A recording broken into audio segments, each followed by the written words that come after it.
Welcome to This Week in X, presented by Crushing Comics for Sword, issue number 6, out on the 23rd of June, 2021. We're here at the Hellfire Gala after party, and we've got some initial thoughts on this issue, starting with Tyler. So that was just a mining operation? Harry.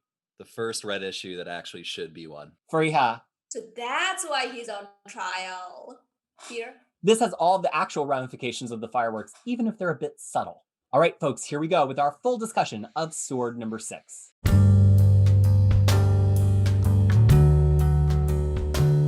We are here on This Week in X to give a full discussion of Sword number 6, including, as you know, spoilers not just for this comic, but for the other X-Men comics that were released this week. Although I think we're going to wind up staying pretty focused on Sword, although we're certainly going to talk about Planet-Size X-Men from last week.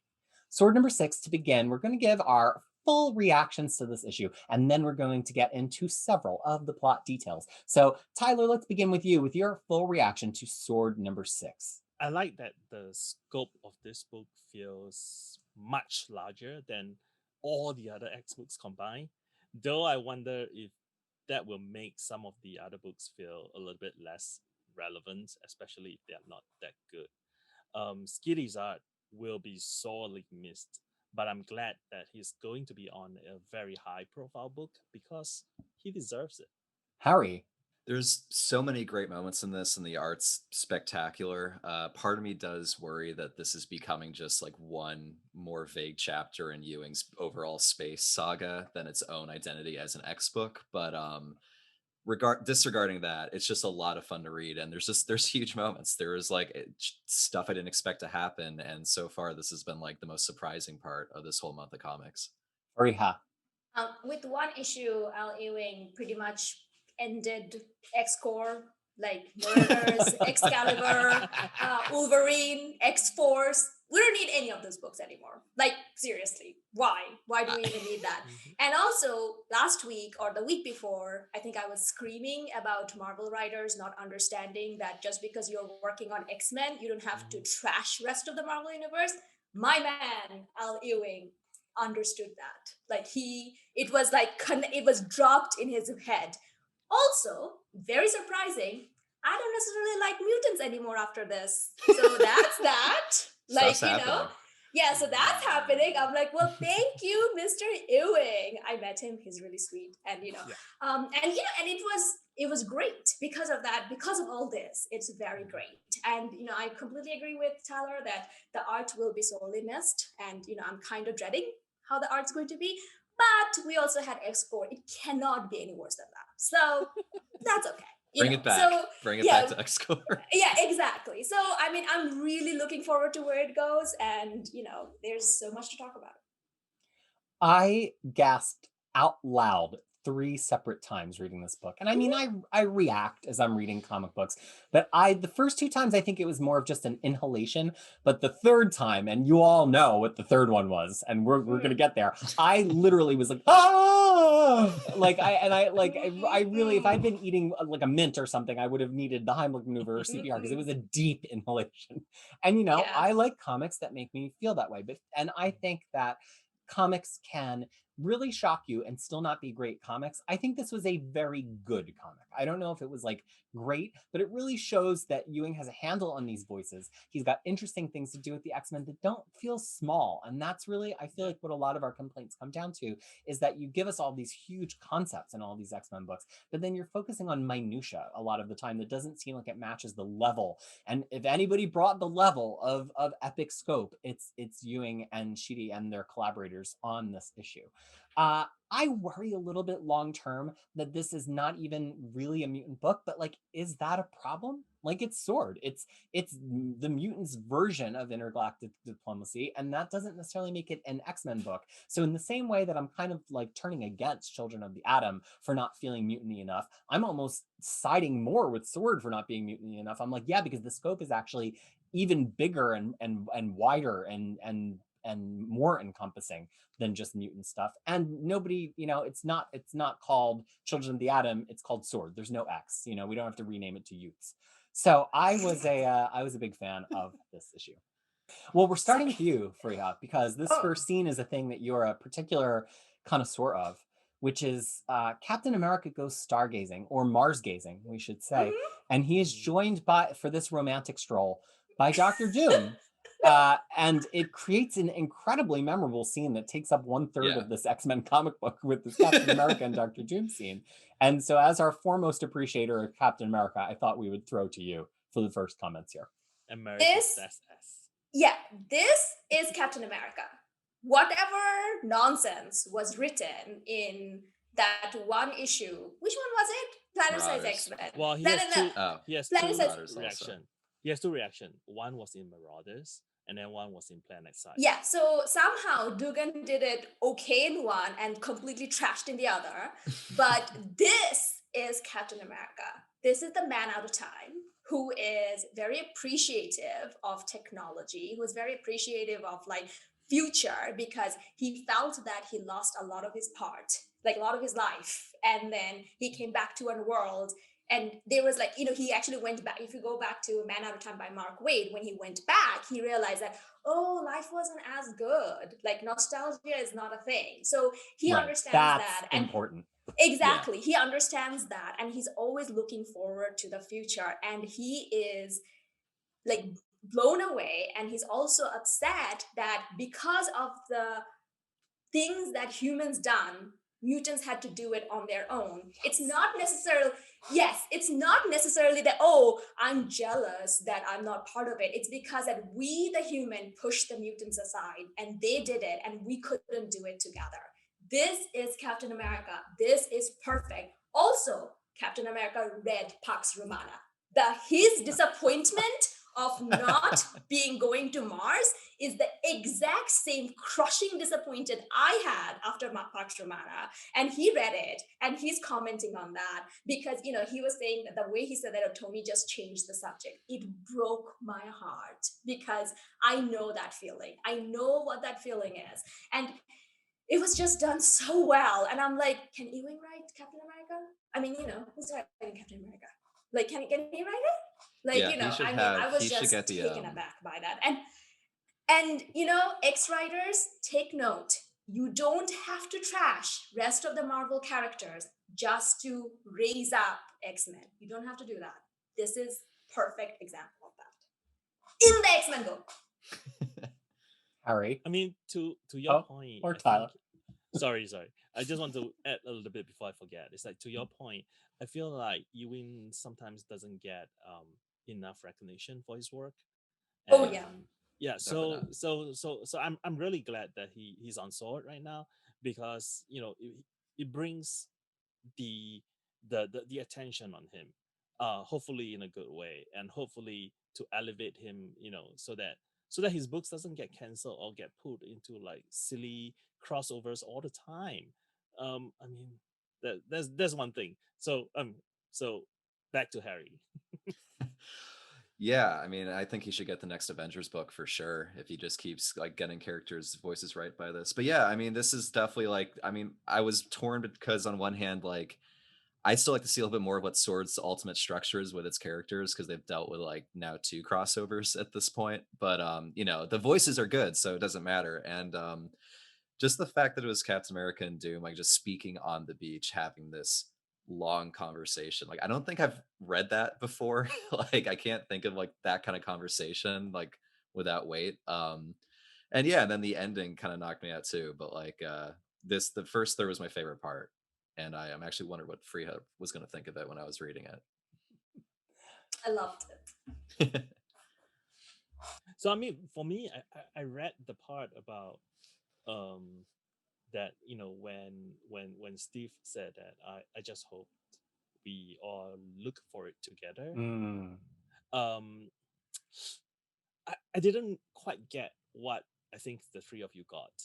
Yeah. So Because I you're mean, an X-Men fan, that's why. That's well, all yeah, you read. but wait, hold on. I didn't meant it as in like I took it as if he was jealous. Mm. I mean, I definitely think that he was thinking that it would have been nice if all of us could have done it together. But I feel like if you put that message of togetherness versus what has happened to the mutants before, like this, you will know that this will never happen. It's not just it will never happen in this reality, as evidenced by all the Moira's past life. It will never happen, and that is why I think the mutants have to take it in their hands and like do it before, and not wait anymore. Yeah, I mean that's exactly what he was saying. He's not saying anything different than what you said. And also remember, he tried to integrate mutants into Exactly. Avengers. And that failed because Marvel editors failed, not because Captain America failed. I will also point that out.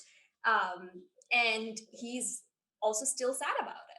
Yeah, which is my second point or my sub point for this one was like, though to be fair, he did try to do the Avengers mutant thing and the Avengers mutant inhuman things, which did not quite succeed, and then of course, I'm not gonna go into that spiel about Remender butchering Rook's character and Havok's character. It's self-evident at this point. Never a bad time. Yeah. It's because Marvel editors are morons, that's why. Or like, corporate overlords. Sorry, not the editors, but the overlords. Well, yeah. I think I could not possibly talk about this any better than Fariha did. So I fully endorse, and she took the words right out of my mouth. I want to add one more slight layer onto that I can, because I don't have to repeat all those things, which is that there's been this conversation, it was like a meme on Twitter this week of like, who's the better person, Clark Kent or Steve Rogers? This is an unanswerable question. They're both good people who are still flawed people who are trying to do their best. That's the allure of reading them. But I think one of the most interesting things about Captain America is that he necessarily, both as a character, the way he's written within the story as a character, believes in the extent of all of the things America promises. That's the reason he volunteered himself to begin with. That's the reason he's remained as a symbol. And there have been times when he's removed the symbol of America because he stops believing in the promise, or at least his ability to represent the promise. And when he said, I just hoped we'd all look for it together, to me, that's kind of like a reflection of, he wants to believe that these America values, the A in his head doesn't stand for France, famously. And he wants to believe that these American values that he stands for would mean that there could be a shared dialogue with mutants and they could all go to Mars together, that every technological exploration, that every celebration of pride in one's race or species could be shared with everybody. And even though they're sharing the party with him, they didn't share going to Mars with him. And I think if it's a disappointment or a regret, it's a disappointment or regret that even as a symbol, he couldn't force America to get there faster. America's relationships with mutants is what it is. He would have liked if they could have just done this as citizens, as many of them at the party are American citizens, and they couldn't. So I just thought that was like an interesting shade, even beyond that it was a moment of self-reflection from Cap, not just about wishing that he could share it with them, but also realizing that, he doesn't always succeed all the time. And I think that's a really interesting, nuanced moment. And kudos to the lettering too here, who is the letter here is Ariana Maher on the letters. Does a really, really good job with the tempo of this conversation, with the balloon placement, with getting the right stuff bolded out of Ewing's script, and also with that nice small text on that balloon there. I think and also that small text like really sitting right at the top of the star, just really nice placement. You got to appreciate a letterer doing their job well. So one thing we do also mention, though, that he himself actually says over here when Doom says, "Are we not both the faces of our nations?" And he said, "Ha!" Like, But the thing is, to that point, though, man, my homeboy went to Mars in Avengers. He's sent to Mars. Foot on Mars. Yeah, so but he has he shouldn't be as Mars. He shouldn't be as that upset. He got America's ass kicked on Mars, if I'm recalling. Ex-Nihilo really founded Mars, so that's actually his planet more than anybody's. No, his memory was wiped. So that's why he doesn't remember it. No, he remembers that. His memory was wiped of the Illuminati stuff, but not of their mission. Okay. Okay, but before we move on, I just want to have something to say about the Guy Ritchie trying to recruit. Sure. Oh yeah, I forgot that scene was in this. Guy Ritchie puts his arm around Guardian. Yeah, Guardian, and then it's like trying to recruit him into AUKUS, basically. So I was like, not very subtly either. I know, it's like, have you heard of AUKUS? Have you heard of our Let me tell you about these racists. Yeah. Well, he's Canadian though, so I don't know. I don't think he will buy it. We it's Canadian not super are subtle. We Canadians are historically non-racist, nice people. Mm, Mm, so they Historically. say. I'm just kidding. historically, and Yes. and apologist. Apologies. That's the thing. Even if we're racist, we'll just say like, "Oh, we're Oh, I'm sorry. so I'm sorry." sorry. I'm so sorry. So sorry. About. I'm sorry about that." Yeah. That's a good Oh. riff. Now, you all, listeners, kind listeners and watchers, might not know this, but there is a secret deleted scene from this issue that appeared in Ewing's other issue this week, Guardians of the Galaxy 15. And some of us read it and some of us didn't. So I'm going to toss it to Tyler to talk about this deleted scene. We're not going to spoil all of Guardians, just the Yeah. scene that involves our sword characters, as seems fair. So, Tyler, what happened in Guardians of the Galaxy that really could have easily been in Sword? Well, I mean, there was this first meeting with Magneto. I mean, Nova's first meeting with Magneto and Bran. And Nova's was already fuming because Doctor Doom was invited to be, part of Guardians. And he Yeah. was kind of like upset with it. I mean, and so when he stepped out of his plane and he saw Magneto, he's like, "Oh no, I'm not having that. I'm not shaking my hand with yet another villain." And then they had a little bit of a fight, but unlike most heroes fight, this one sort of just ended because Bran was like, "I'm going to throw two of you out of the space station, my space station, if you don't behave." And the two of them basically admit that, they reacted. They just reacted without thinking. And they had a good discussion about um of of what is happening, and what is Krakoa, what is Guardians doing. But I think the point that I kind of wanted to talk about here is Nova saying that um the um the galaxy couldn't afford another Nova Corp right now. Huh. And Magneto had a little bit of a look to it when he said that. And I was thinking, Magneto must be thinking like Krakoa could fund Nova Corp right now. And that is another source of control that Sword is going to have in the galaxy. So that is something which I thought was really relevant and kind of hinted at here. And I kind of also want to say that I really enjoy Juan's Frigary's art. I don't know Yeah, how. I I was don't know. worried for anybody to take over from Juan Cabal, who's one of my favorite artists right now. But Yeah. Fury's He's like, doing- I oh, yeah. I check every issue. I go back to the credits. I'm like, who Yeah. drew this? And then I read it. I'm like, Juan Fregari, he's really good. It's really, really good. Dude. Yeah. Someone needs to give what's his name? Rich Nova? Rider. Rich Rich Is Rider. Rich, is Yeah. it? It's Rich Rider. It's who's- Rich Yeah. Rider. Rich Rider. Oh, someone needs to give him an updated version of Marvel Handbook, because if he still thinks that Magneto is a villain, Yeah. he has not come to Earth in a long time. Then That's And he was- funny though that he's just behind on all yeah, the stuff all happening of in the the Marvel. references. Like, He's have He you heard is of so Civil War II? behind. It's like, Yeah. buddy. he is. He even mentioned something like, "Oh, you did your homework. I didn't know that people on Earth are aware of the Guardians of the Galaxy." Yeah, because we have He's the just not movie. around. Come on now. Well, Yeah. it also proved Funny. that both Richard Rider and Al Ewing are the biggest living fans of Captain America Annual 4, which we read in our X-Men read. Yes. Because Nova spends a whole page yelling at, first of all, Peepers is in Sword, who's from Captain America Annual 4, and then Yeah. Richard Rider spends an entire page yelling at Magneto about that story. So I'm I like know. so happy we read it, because I got Yeah. all the in-jokes. I just think it's, I mean, if you have, this is not a Guardians of the Galaxy recap show, although the next month we might do that because there's an event, but I think Ewing writes an incredible Nova, an incredible Richard Rider, who's like, he's when he says the galaxy can't afford the Nova Corps, I think that's a double entendre. Like, Fariha has read all of that Galactic stuff. The Nova Corps' loss was a huge loss to the galaxy, Yes. and it was incredibly tragic, and it was Yeah. symbolically a loss of hope. And when he says we can't afford it, I took that as like a double entendre. Like, not only can we literally not afford, because the galaxy is in a financial crisis, which is going to lead us into our next discussion point, but also like, I don't think the galaxy can afford losing that kind of hope again, which was sort of an encoded message to Magneto, which I think he received, of like, be careful of how much hope you give us.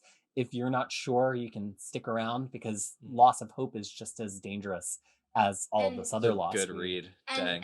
and then to that point though, it's like Nova Corps can never be only mutants, because the whole point of Nova Corps is like every representative for every planet that they Right. serve has to Yeah. be on it. Oh So the no, thing is, I'm if Nova Corps is taken over by mutants, it's not going Yeah, to but they fly. could fund it. They Fund could it. give Economic. Fund it, technology. okay, It's yeah, a So before we funding. get into Yeah. this Yeah. funding discussion, and Harry's going to start because it's time, I just want to point something out about the data page here, which is actually could have easily been a data page in Guardians of the Galaxy because it has many Guardians of the Galaxy characters, which is that Ewing has done this very clever thing where he is solidifying who the galactic players are, and he's putting a face on every major Yeah. galactic player such that when they appear in any book, we either get that character or the character specifically refers to another character that is usually the face, and he does that really well in both of these issues. And if you go down, you will notice how many of them are cast members or at least participants in Guardians of the Galaxy. So he's doing this dual clever thing where he's Mhm. naming all of the cultures galactically we need to think about,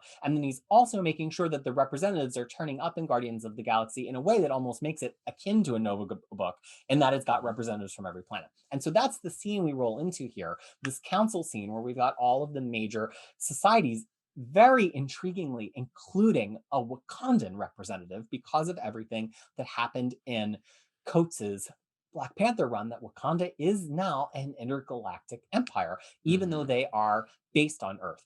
Nova's there as a representative of the Nova Corps, but he's not there representing Earth.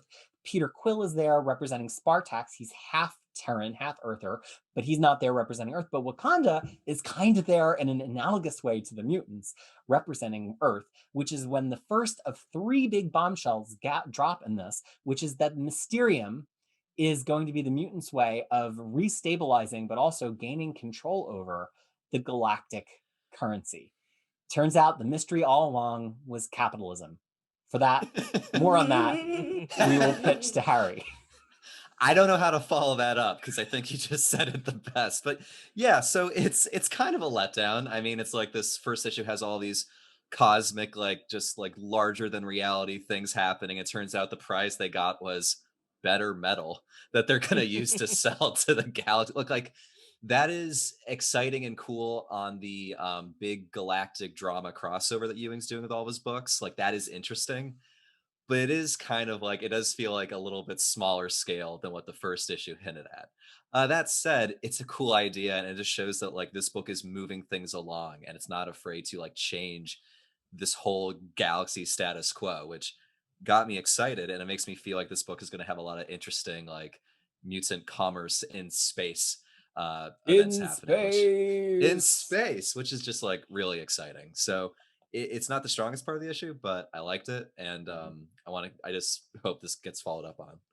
Well, Tyler, you've been very closely following the Mysterium mystery. What did you think about the mystery of Mysterium being capitalism? I I was surprised, and not in a good way. I was like, wait, so they had all these mutants, and it's just a mining operation to do that? So I was like And surprised. they're like, no, no, no, it's really strong. Trust me, this is I really good know, metal. but I mean, I feel like there might be something more to it than just you know, um, just being like a really strong metal, and the fact that the Yeah. mutants are distributing it throughout the galaxy, and the galaxy is using it. You know, it might come back to play like sometime later, hopefully. So we shall see. But I have to say this, and I think Peter will agree. How good looking is Frenzy Well, in her I gala feel Ridiculous. completely justified that Frenzy was my number one gala costume pick because she is drawing the hell out of her in this issue. It looks so good. Totally, and totally Damn. justified. But to Faria now on the Mysterium mystery. So I want to like start off with by saying Frenzy, like, it was like I was like salivating, like how good looking she looked, like, and then I was like super into it.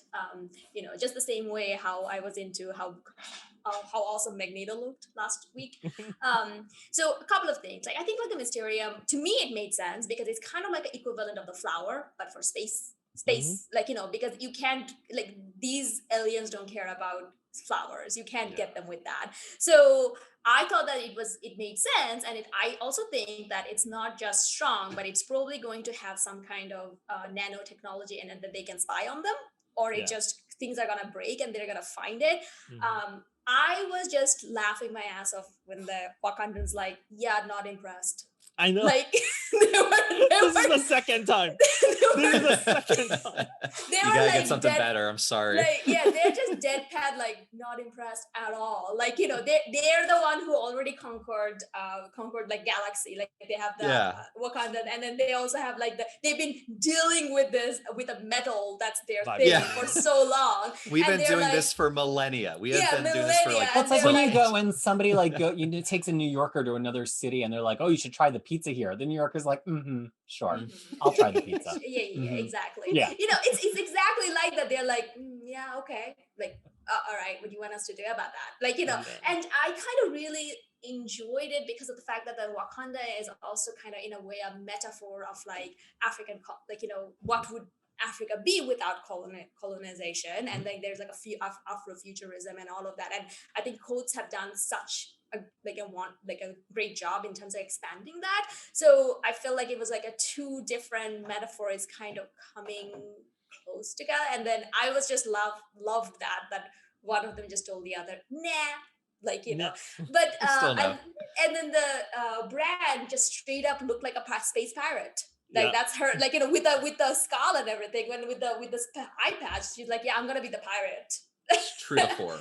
It Yeah, makes and I sense. thought that was like a big power move. Like that's Yeah. like a big dick energy right there. Yeah, it really was. Well, and WizKid is basically is like I mean, I think they are basically just like embracing the the facts that I am who I am. I don't care. I don't conform to anything. I mean, I want to look a little bit like a girl. I look like a girl. I want to be looking like a boy. I look like a boy. That's who I am. I mean, that's empowering, and Mhm. and it's so self confident. It's like just roll out in the wheelchair and it's like, oh yeah, by the way, this is the medal. Yeah, I Yeah. have in my head canon that he actually told Shuri about the medal, and Shuri was not impressed, and then he decided to become more confident when he appeared, and still the Wakandans were not impressed. Damn it, I can't win. This is They not working. can't get them. They're like, okay. But no. this here is the reason why humans should feel threatened. It is not because the mutants terraform Mars in a day. It is about losing control of the entire solar system. Yeah, we have And money now. That should be the Yeah. issue you're worried about. So can we talk about that now, or is Well, that another let point? me move us into that. So Okay. I just want to say that again, all credit to Ta-Nehisi Coates.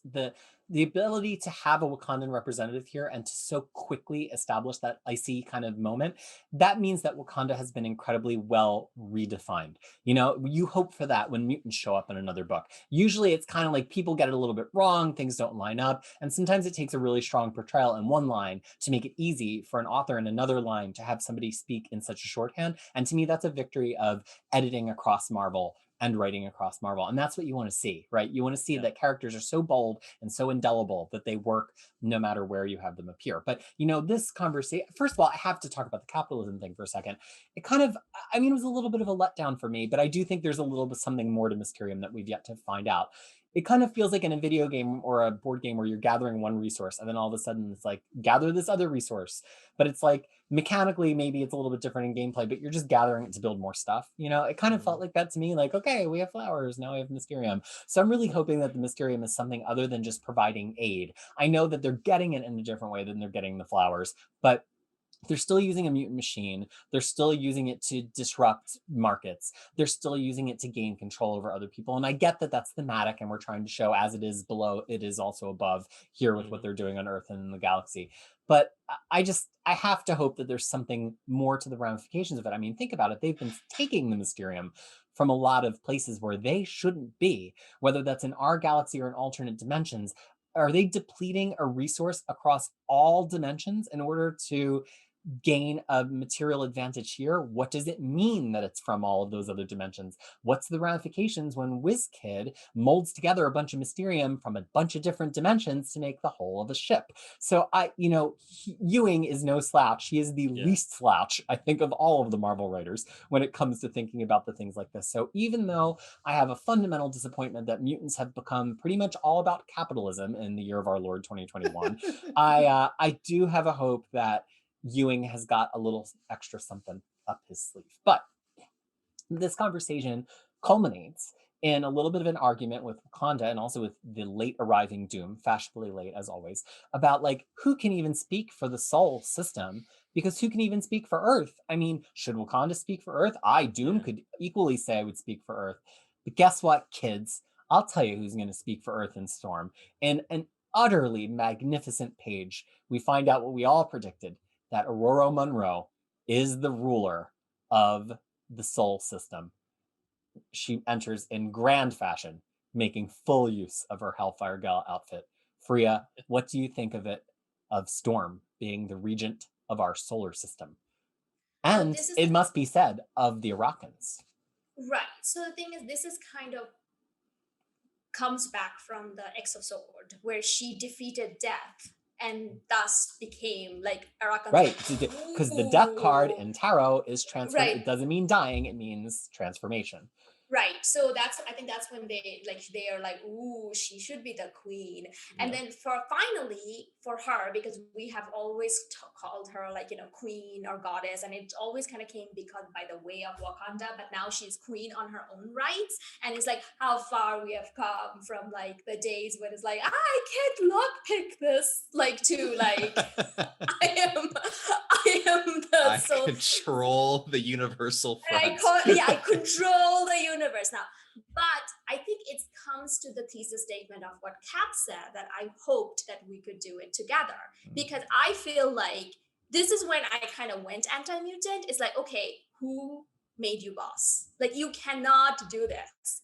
This is not going to be accepted, and you know that it's not going to be accepted. So why are you doing this? And that just, I think, a lot of the time comes from brand being brand. Like, and she actually is not a human as well. Like, she never lived on Earth, so she doesn't know how Earth works, and she's making decision for Earth in a way, and then doing all of this. And to me, it's very sad. I would be sad to say this is potentially the way Hickman does things. He always moves things back how he found it, and this is kind of the middle part that we are seeing, where it's like this will be the undoing of mutants going forward.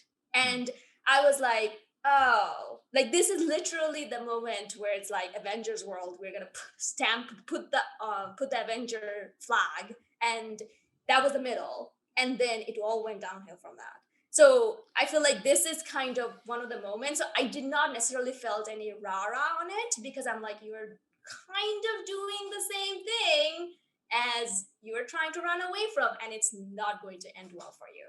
Harry, is this the beginning of the end?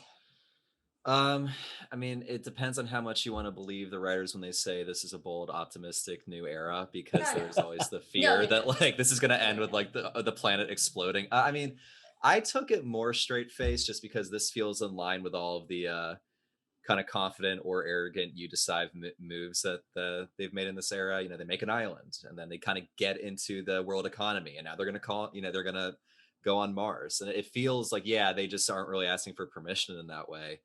But I don't feel like we're fully tipped over into there's no coming back. I don't think this is like we're in like the third act, like, or like the downward descent yet. I could totally see it going there soon, but like I still think they're relatively heroic, or at least identifiable or relatable. And really, just for me, the biggest part was this is the best moment of the gala. This is like the best looking moment of this entire series. This is some of the best stuff Skiddy's ever done, I felt. At least it's the most bombastic, and like it was just a really amazing page. And that was the biggest thing I took from it. I mean, the thing is, like, the only reason I'm hesitant about this is because it's brand. And she never lived in the house. She lived on Earth. She never lived on Earth. She doesn't know how Earth works. Like, and that is where I was like, this is always, and, I know that people say that, oh, it's a bold new era and stuff, but people can X-Men writers cannot stop getting their mouth out of Claremont's butt. So it's going to go back to this original format because they just cannot stop. So even if we're doing this, I'm like, yeah, I'm just gonna read it as long as it is, and then I'm gonna be like, okay, I'm done with X-Men. Just the same way I'm done with Avengers. Just say goodbye and take a Yeah, walk say out. goodbye. But Yeah, that's I mean, actually I wanna healthy. It's believe- healthier than me, who just keeps Yeah. reading it month after month, even No, after I I mean, have those moments. that's the problem with Hickman though. It's like everything he touches after he's gone, I cannot go back and read those anymore. But Fantastic I Four, want to say, Avengers, X-Men, done. I'm like, it I never like will to reach think- that high. I like to think that Hickman's not going to completely redo the arc and the level of intensity they did with New Avengers, where it all, or is Illuminati run, where like just everything falls apart. Like I want to think that this is going to be more lasting than that, because it feels like they have the muscle and the popularity to do it. But you might be right. I don't know. It's actually really, I'm not sure yet. I could see it Tyler, going weigh either in. way. I mean, I feel like certain things might be reversed, or Yeah. certain things might have a backdoor for other writers or for Marvel to decide that, hey, if I want to reverse it, I could. Because but I think for certain things, it might be here for the long haul. Part of it might have to do with the fact that they're going to introduce the mutants in MCU maybe slightly differently. And then the other thing that I think is the role of Hickman right now, because he's not a writer. He's not just a writer. He's Mhm. also the head of X. Yeah. So, Right. and that is something that they created for him. So I mean, I don't know how that's going to work out in the end. I'm really hoping that it's not going to have a reset button, and do too. like Moira dies and dies for good, and then we are back to That's what your boy Claremont is hoping for on Facebook, No, by the way. I- So, Well, yeah, old no, man he's not my shakes in the boy, clouds. but like anymore, because I'm actually slowly disillusioning Disillusion. you both of you. Like I'm No, you're not. brainwashing both of you. If he I'm- wants everybody to know about that opinion, he's got to share it on TikTok. yeah, Yeah. There's this Just thing in New Zealand that I didn't know about until I moved to New Zealand, called the Governor General, because we're a Commonwealth country that still has a relationship to Great Britain. And the Governor General is basically the appointed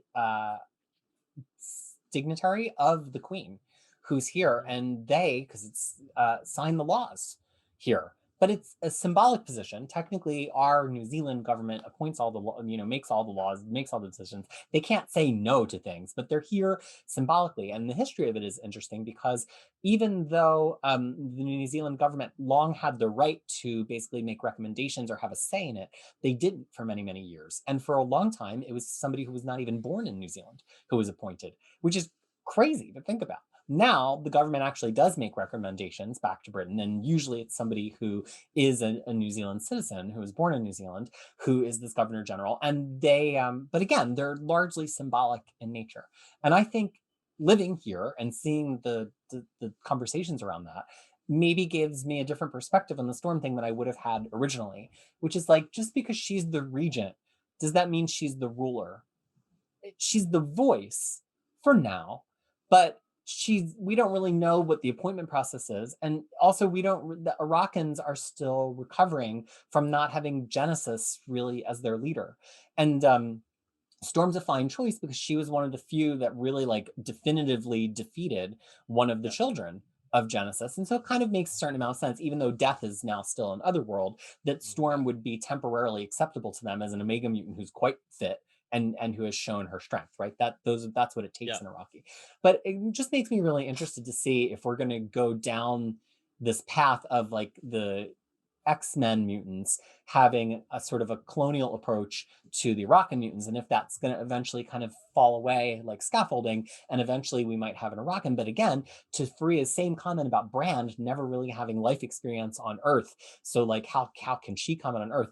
The Iraqians don't have any life experience on Earth either. So are you going to make an Iraqian who has no life experience on Earth be the person who speaks for all of Seoul? I don't know. I think these are all really interesting questions, and ultimately, the thing that will disappoint me the most and turn me against this Hickman run and all of these Hickman related books in the end will be if it's just another rise and fall story. Like, no, I'm so Oh, bored with that. I oh, don't. Yeah. I don't think Let them it's be the- right a little. Let there be shades of Ugh. correctness. Let some of this interfering with capitalism be altruistic. Let Storm have some good things to do as a ruler. If we're just going to put all these characters in charge only to watch them fall again, I'm going to come out with just as negative an opinion about this whole era as I did with the Avengers era, and I don't want to feel that way. I don't like feeling that way about comics that I enjoy. but that's the thing. It's not necessarily you and I wanting it. That's how Marvel will want it because they always put things back to status quo. Yeah, but you don't have to make all of You've your been thinking characters about wrong Journey into Mystery. to put. Yes. See, right, because Journey in the Mystery, perfect example. Gillen puts all Yeah. of the tools back in the box, but he never goes and says all of these people were assholes and everything they did was worthless. That's the opposite of the point of Journey into Mystery. The point of Journey in the Mystery is the story matters even if nobody remembers the story. Exactly. I mean Yep. Well, yeah. I mean that's how this story will matter to me. I'm like that one glorious moment. Mutants were top of the world. And I don't know. then This is it too. was They've had too many books and issues to just. Yeah. They need to keep this going in Well- some way. Otherwise, this is a lot of like stuff they've put in for no No, return. I feel like I feel like this Return, status you know. quo is going to be here to stay. Certain things might change. Yeah. Like, there might be a fall, but the fall of who? The fall of Xavier? Hell yeah. I think that's going to happen. Oh, He's if, done. if, Possibly we, very if, soon. you, done. if, Yeah. if you Yeah. have read Marvel Voices Pride, like just the Mystique story, Yeah. that was damn. Like that Save, was save like. it. Keep it contained. We're not there yet. We'll We're gonna get save there. it. Yeah. But, All right, but so the thing is look. like, oh no, but the Storm thing is the only thing is like I wish he only stopped by saying I'm the regent of Mars. Sure, be the representative of Mars. Nobody's saying anything about it. But when she did. said, and I'm the voice of Soul, that's when I lost it. That's when Yeah. I'm like, who made you the voice of Soul, my good ma'am? Like, no. Like, Well, we like, have one more as a development, Canadian, and this is where I gasped Yeah. super, super out loud because there's one very late attendee to this party. And it's not the book I expected to see her in. Yep. And Oh that my is God. Wanda Maximoff, the Scarlet Witch, arrives after the fireworks to have an incredibly, incredibly touching and important scene with her former father, Magneto, who says some Yeah. pretty portentous things in the scope of semi-reconciling with his maybe daughter.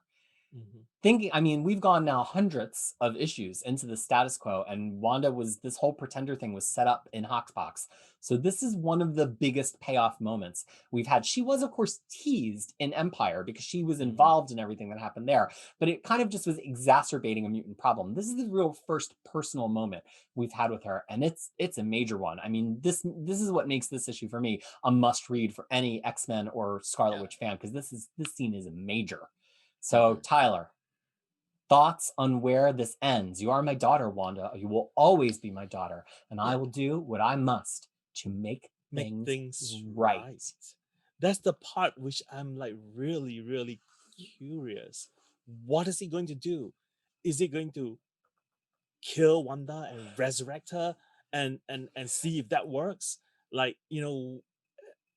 I don't know. And then the fact that this scene is here and we have a panel of this scene with Kurt being on the scene, although kind of like, passed out. It sort of like puts Kurt perhaps in the scene of the crime or something. So that's the part that really intrigues me. I mean, the part which I'm a little bit unsure of is that is the relationship between Wanda and Eric always this tender?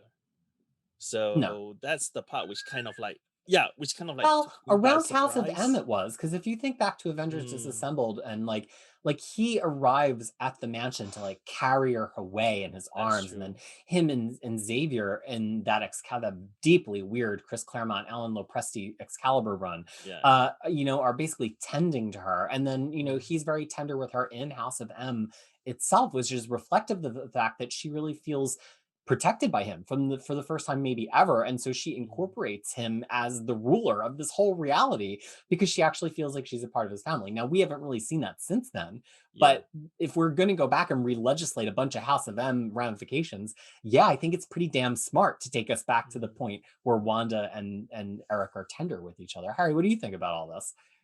It's I also find it interesting that this series bookends with these kind of different characters than the typical cast, besides Magneto. But like, I think it was just a really interesting emotional beat because it is such this odd kind of family dynamic where they're not, I believe, yeah, they're not blood anymore because No. there's the retcon with the Inhumans, Mhm. and but they still like they're still family in a weird way. Like they treat each other with that kind of like like emotion and kind of honesty. Not often because it's Magneto, but like they can get there like that. And yeah, you could almost read the ending like they're gonna find a way to retcon her back into being a mutant. Like, "You're my daughter, we'll make this right." It's almost And, the same thing that Hickman said on Twitter when people were like, yeah, Sinister's not a mutant when he was announced, but nobody knew about the Yeah. books. And he said, yeah. watch me work. And then he deleted the tweet. And now Sinister's a mutant. So it's it's kind of the Yeah, it's same the thing. same we're just gonna do it. You know what? Like, if you just gotta fix the retcon, like, I'm totally fine with that. Just get Yeah. that back to normal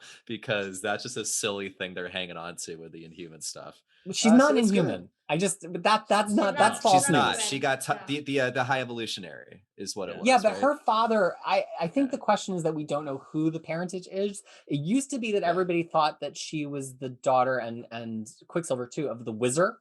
And then Magneto being their parent, retconned the Wizard being their parent, and now that's been re-retconned. So it's just very unclear at this point. Yeah. I'm forgetting that that didn't have anything to do with the Inhumans. That was just that time period where Yeah, they were starting to muscle out the X-Men. yeah, it was in that Yeah, I little mean, remender tag on Uncanny Avengers right before Secret Wars. Okay, Fariha. I'm interested for for this trial Magneto. That's the big thing. Freya. So there was like, even though we never seen it on screen, and I don't think we ever seen it from Wanda as much. But the thing is, Magneto, every time Wanda is mentioned, he always gets super super sad. Like even in Gillen's run, like he had this whole moment of Hmm. like his heart, like just heartbreak. Last Planet Size X-Men, he also said pretender, like let's not have another pretender, and then Yeah. you can just pretty much read it in the It's voice. under the And breath. yeah, under the Yeah. breath. And Yeah. then even here it's like, and sometimes it takes two to pretend. So there is like a lot of the other things, but at the end of the day, Kevin Feige walked into the X office. It's like, guys, MCU, Wanda, we need to find a way to make X-Men back, make a mutant again. We want it. That's the story. And that's why he was at the We- gala. Yeah. yeah, that's why he was at the gala. Like He was it's researching.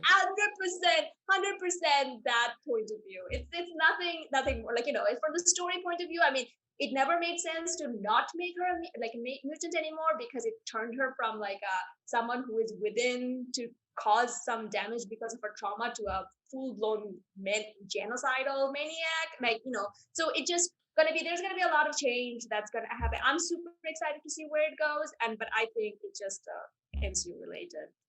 Well, and I Depends on think also, execution. and again, I honestly, I'm unclear at this point, and if she's a mutant or not, I Yeah. honestly, and I don't care because they've Yeah. they've made it muddy enough that if it's that hard to figure out, I just don't care. Mm. But Right. I think having her not be a mutant and having the pretender mean she's definitely not a mutant really removes a lot of quality from the Avengers runs all of these years. Like the whole point was that from the very beginning in the Kooky Quartet, that she and Quicksilver were mutants integrated into the Avengers. They were from the Brotherhood of Evil Mutants and they were integrated Right. into the Avengers. So, to pull like a Franklin Richardson, be like, well, it was her power making everybody think they were mutants all along, really removes a lot of high quality stories from like over 50 years of Marvel. So I choose to just ignore that if that's the case. But I think the really interesting piece of dialogue for me here, other than that ending speech, is Magneto echoes our girl Emma Frost by saying, I helped build a world today and I was happy for the children.